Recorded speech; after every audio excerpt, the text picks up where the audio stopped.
ግን እኔ ድምጽ ባይኖርም ከዘፋኝ ከመሆን ወደ ኋላ አልልም። እንዴት ነው ብስጭት እንደምገልጸው? መጮህ ነው? እቃ መስበር ነው? ምን አልሽው? ስዘፍን ጮክል ይሆናል እንጂ ስናደድ አልጮህም። ደግነት የሆነ ነገር በጣም ሲነካኝ ነው ቃላቶችም የሚወጡልኝ። እንዴት ነበር የተመረጥሽው? ሰው ልጅ ከሀገሩ ወዶ አይሰደድም። እንኳን አደረኩት እንኳን ድምጽ ሆንኳቸው። ከዛ ጊዜ ጀመረ ወሬ እስካሁን ድረስ አላቆምንም። ሁሉ ጊዜ እናወራለን። ትዳር እንዴት ነው? በችኮላ የሚሆን ነገር አይደለም።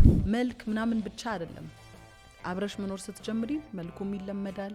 አንቺን ለመስራት ከመሞከር ራሴ ላይ ብሰራ ውጤታማ ሆናለሁ። አይ ወንዶች እኮ ጥሩ አይደሉም ምናምን ስል ጊዜ ሰማኝና አንቺ ጥሩ ሚስት ነኝ ብለሽ ታስቢያለሽ አለ። እንደዚህ አይነት ሽልማቶች ሲመጡ እንዴት ነው ሃንድል የምታረጋቸው? በ6 ዘርፍ ታጨሁኝና በ3 ዘርፍ አሸነፍኩኝ። እንዴት ነበረ ከባለቤትሽ ጋር የተዋወቃችሁት? እሱ ቢኖር በጣም ቆንጆ አድርጎ ይገልጸው ነበረ።